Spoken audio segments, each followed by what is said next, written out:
Tahap pertama, kita buat template-nya dahulu, mulai dari penamaan sheet-nya. Sheet pertama kita ubah namanya dengan invoice. Kemudian, sheet kedua kita beri nama customer. Dan untuk sheet ketiga kita beri nama recap.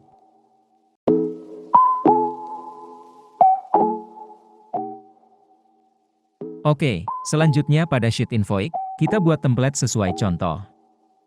Baris dan kolomnya sesuaikan aja, tapi, agar nanti kedepannya tidak salah fungsi ataupun coding, saran saya mending disamain aja dulu.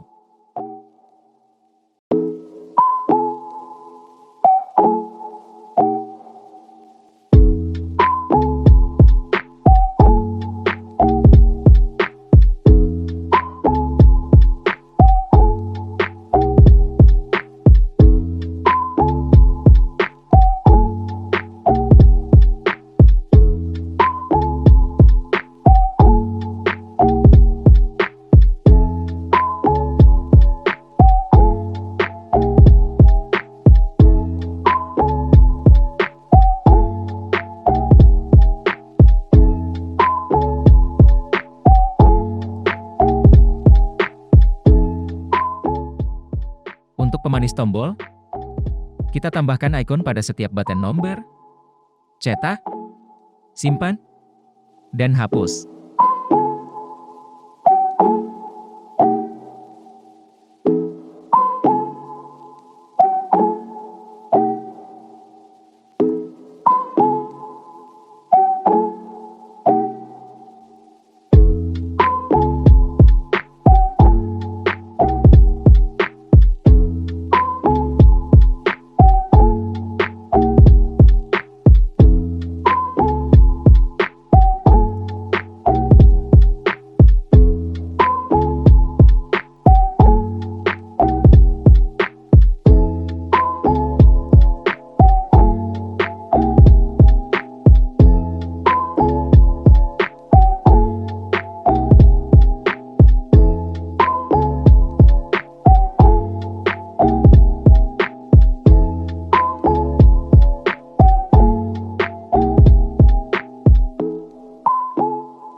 Oke, kita sudah selesai membuat template.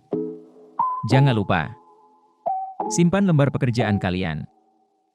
Pilih Save As kemudian pilih file tipenya. Excel Macro, Enabled Workbook, lalu klik Save. Mari kita mulai menempelkan beberapa fungsi ke dalam sheet invoice. Untuk tanggal, kita bisa memakai fungsi Today. Ketikan sama dengan Today, tutup buka, kemudian tutup kurung. Agar nama bulan tidak berupa angka, kita bisa rubah format tanggal pada format cell. Pilih versi Indonesia yang long format, lalu tekan OK. Oh ya, biar gak lupa kita tambahkan dahulu menu developer. Kalian pilih drop down list di bagian atas. Kemudian pilih More Command, klik Customize Ribbon dan lihat di bagian kanan ada kolom centang untuk developer. Centangkan lalu klik OK.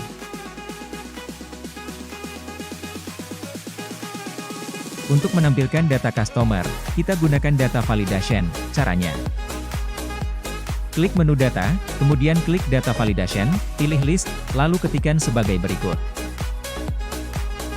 Agar tidak salah pengetikan atau dirasa ribet, saya akan menampilkan semua source di kolom deskripsi. Kenapa ditulis 1000? Agar nanti jika ada penambahan data customer, akan langsung auto ketambah ke dalam list di invoice tadi. Jadi kalian gak perlu mengubah-ubah fungsi offset barusan. Terkecuali data customer kalian lebih dari 1000. Maka kalian harus mengubah fungsi offset tadi, jadi 2000 atau 10.000. Untuk menampilkan alamat customer, gunakanlah fungsi VLOOKUP. Lookup value-nya berarti H5, kemudian ketik tanda koma. Terus table array-nya di sheet customer, drag dari B4 sampai kolom C ke bawah dan ubah menjadi 1000. Karena tadi di offset kita sudah menentukan data customer patokannya 1000. Ketikan koma, kemudian ketikan 2, karena kita akan ambil hanya bagian kolom alamat, lalu koma lagi.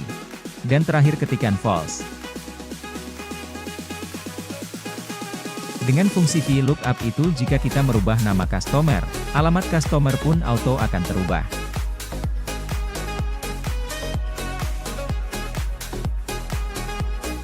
Selanjutnya untuk penomoran item barang, ketika mengetikkan item barang dapat auto terisi.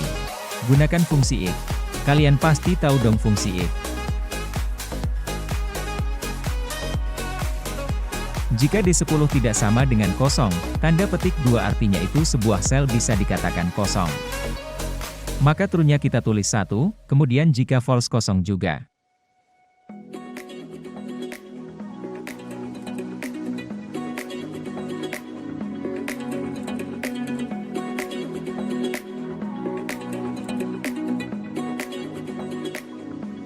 Untuk item kedua kita samakan juga fungsinya.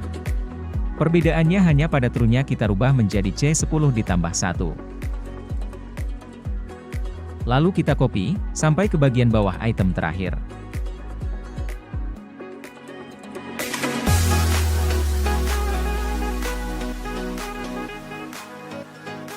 Lanjut ke bagian kolom amount hasil dari perkalian jumlah dan harga. Agar tanda kurang menjadi kosong, kita gunakan juga fungsi if. Maka jika G10 tidak sama dengan kosong, maka kondisi true-nya G10 dikali F10. Dan jika kondisi false, kita ketikkan tanda petik 2 atau bisa kita sebut kosong. Lalu kita copy, sampai ke bagian bawah item terakhir. Bisa dilihat bukan? Tanda kurang atau stripnya menghilang. Dan ketika kita mengetikkan pada sel item barang, nomor item akan auto muncul.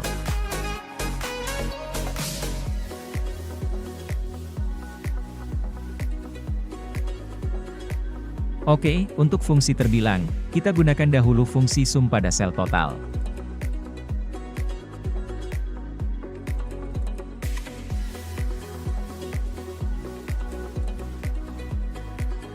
Agar tanda kurang atau stripnya menghilang, gunakan juga fungsi if.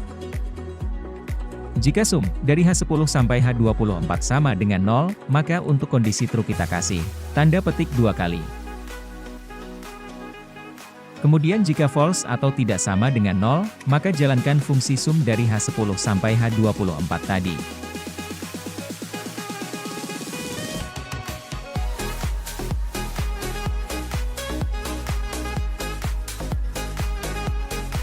Oke, sekarang kita tambahkan fungsi terbilang pada sebuah modul. Klik bagian menu developer, kemudian klik visual basic. Lalu klik kanan pada tray view, arahkan ke tulisan insert lalu klik modul.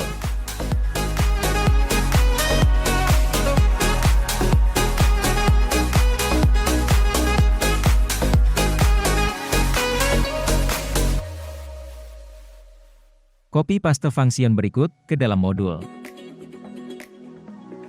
Untuk kode function ini, bisa kalian download di kolom deskripsi.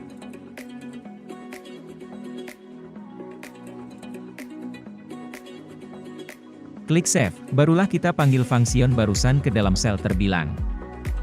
Agar kata terbilang tidak terhapus kita bisa gabung menggunakan karakter ampersand.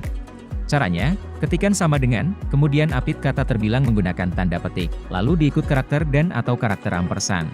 Setelah itu ketikkan lagi terbilang, maka akan muncul list fungsinya. Klik fungsinya, kemudian arahkan ke sel total. Atau bisa kita ketik dengan H26. Nah yang jadi masalah, bila item invoice kita kosong, muncul karakter crash pada sel terbilang. Kita akali, menggunakan if error. Jadi pada if error ini, kita hanya mengisi value true-nya saja. Dengan fungsi penggabungan terbilang, dan value false kita isi dengan kata terbilang saja. Jangan lupa apit kata terbilang tersebut dengan tanda petik agar menjadi karakter teks. Oke, kita tes dulu.